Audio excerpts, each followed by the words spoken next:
नमस्कार। Digital computer दुनिया में आप सबका स्वागत है। और आज हम लोग देखने वाले हैं क्लासिफिकेशन ऑफ कंप्यूटर। तो सबसे पहले जान लेते हैं क्लासिफिकेशन ऑफ कंप्यूटर का मतलब क्या होता है। कि हमारे पास यहाँ पे जो नज़र आ रहा है, ये नज़र आ रहा है कि हमारे पास यहाँ पे क्लासिफिकेशन ऑफ कंप्यूटर का मतलब होता है कि कंप्यूटर को वर्गीकृत कर देना, मतलब उसको बांट देना। तो सबसे पहले हम देखते हैं कि हमारे पास जो हम आ रहा है, सबसे पहले हम देख लेते हैं कि हमारे पास यहाँ पे आ रहा है क्लासिफिकेशन ऑफ कंप्यूटर का मतलब होता है कि हम कंप्यूटर को किन किन भागों में इसको बांट देते हैं। तो सबसे पहले आता है हमारे पास कि ये कंप्यूटर जो हमारे पास है, इस कंप्यूटर को हमने क्या किया कि इसको कार्य के अनुसार से और टाइप्स के अनुसार से और इसके कीमत के अनुसार से और ये इस किस प्रकार से काम करता है उसके अनुसार से हमने इसको डिवाइड कर दिया। तो सबसे पहले आते हैं हमारे पास यहाँ पे नज़र आ रहा है, हम इसको जो कंप्यूटर को हमने इसको सबसे पहले हमारे पास आता है टाइप्स, मतलब प्रकार। कंप्यूटर को हमने क्या किया कि इसको बाय प्रकार के ऊपर हमने इसको डिवाइड कर दिया। तो सबसे पहले आते हैं और हम देखते हैं कि हमारे पास टाइप्स ऑफ मतलब क्या होता है, कि टाइप्स मतलब क्या होता है, कंप्यूटर का प्रकार किस प्रकार से इसको दर्शाया गया है। तो सबसे पहले आते हैं और हमारे पास सबसे पहला जो आ रहा है, हम यहाँ पे देख लेते हैं हमारे पास ये टाइप्स। दूसरे में आता है कि दूसरे हमारे पास आ रहा है कि हमें जो कंप्यूटर हमारे पास काम करता है ये साइज के अनुसार से ये काम करता है। तो हमने पहला वाले पे बाय टाइप्स दिए हैं और बाय दूसरे वाले पे हमने साइज दिया है। और तीसरा जो आता है हमारे पास, और तीसरा जो आ रहा है, तीसरे को हम बोलते हैं बाय पर्पस के अनुसार। आगे हम चलते हैं, हमारे पास सबसे पहले हम यहाँ पे देख लेते हैं कि हमारे पास यहाँ जब कंप्यूटर पे सबसे पहले पास हमारे पास आता है कि हमारे पास यहाँ पे टाइप्स ऑफ कंप्यूटर। कहने का मतलब क्या है कि अगर कोई पूछा जाए कि कंप्यूटर कितने प्रकार का होता है तो हम क्या बोलेंगे, कंप्यूटर जो होता है वो हमारे पास 3 प्रकार का होता है। और पहला में सबसे पहले हमारे पास आ रहा है, पहला को हम कहते हैं डिजिटल कंप्यूटर। क्या बोलेंगे, डिजिटल कंप्यूटर। कहने का मतलब क्या हुआ कि डिजिटल कंप्यूटर वैसा कंप्यूटर होता है जो हमारे पास गणितीय गणना करता है, उसे हम डिजिटल कंप्यूटर कहते हैं।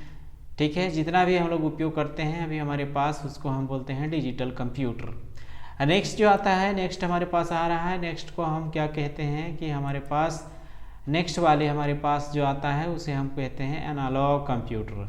एनालॉग कंप्यूटर वह कंप्यूटर होता है जो हमारे इंसानों को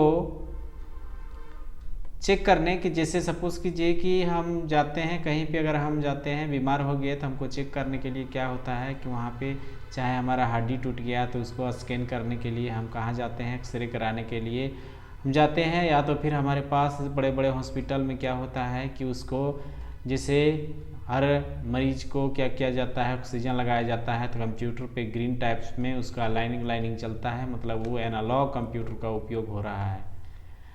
तीसरे हमारे पास आता है, तीसरा जो हमारे पास आ रहा है, तीसरे को हम बोलते हैं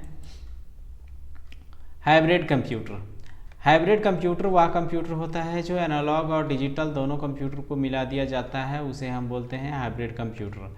हाइब्रिड कंप्यूटर बनाने का मकसद क्या था कि डिजिटल कंप्यूटर और एनालॉग कंप्यूटर अलग अलग कार्य करते थे, तो हमें कोई किसी एक काम को करने के लिए हमारे पास अलग कंप्यूटर रखना पड़ता था। अगर दोनों काम करना है तो 2 कंप्यूटर रखना पड़ता था। उसी अनुसार से हमारे पास कुछ वैज्ञानिक लोग सोचने लगे कुछ ऐसा मशीन को बनाया जाए जिसके कारण से हम दोनों कंप्यूटर को एक ही काम, मतलब दोनों कंप्यूटर का कार्य को हम एक ही कंप्यूटर में कर सकते हैं। तो इसे में हमारे पास हाइब्रिड कंप्यूटर का उपयोग होने लगा या इसको बनाया गया। नेक्स्ट आते हैं हमारे पास साइज में।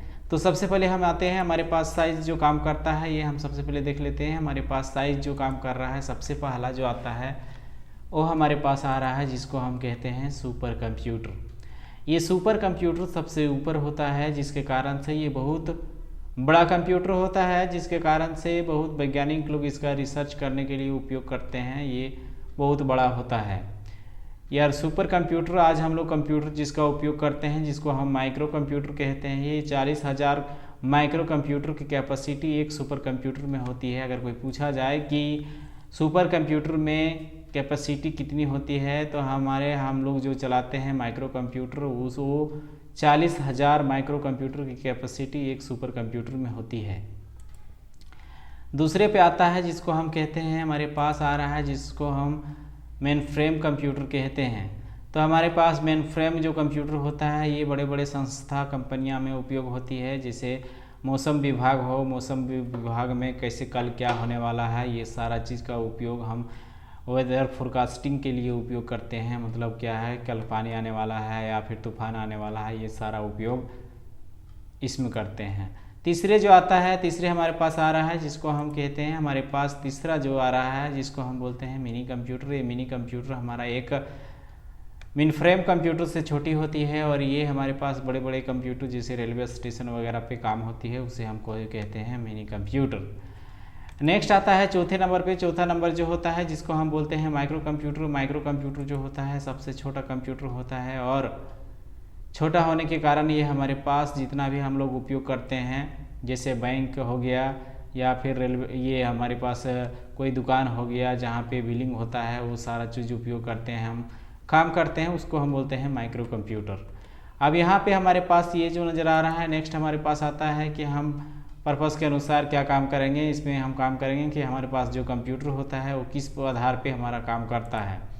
तो सबसे पहले हम देख लेते हैं कि हमारे पास पहला जो कंप्यूटर आ रहा है जिसको हम कहते हैं जनरल पर्पस, जिसके अंतर्गत हमारे पास आता है जनरल पर्पस का मतलब हो गया कि सभी लोग उसका उपयोग कर सकते हैं। जिसे हम कोई भी काम को करने के लिए हम क्या करते हैं, हमारे पास एक जनरल पर्पस कंप्यूटर होता है, एक होता है स्पेशल पर्पस।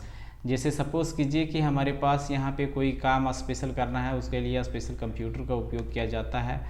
तो वैसे में हमारे पास क्या होता है, वो जनरल पर्पस कहने का मतलब क्या हो गया कि हम जैसे सीखना है या फिर किसी को गेम खेलना है, ये सब जो होता है उसे हम बोलते हैं general purpose computer. Special purpose करने का मतलब क्या हो गया कि हम कोई भी काम करने के लिए स्पेशल उसी के लिए उपयोग करते हैं, उसे हम बोलते हैं स्पेशल पर्पस।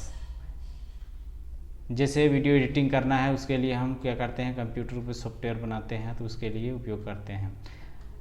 तो ये था हमारे पास क्लासिफिकेशन ऑफ कंप्यूटर। आज के लिए इतना ही, फिर मिलते हैं अगले वीडियो में, तब तक के लिए नमस्कार। लेकिन जाने से पहले हमारे चैनल को अगर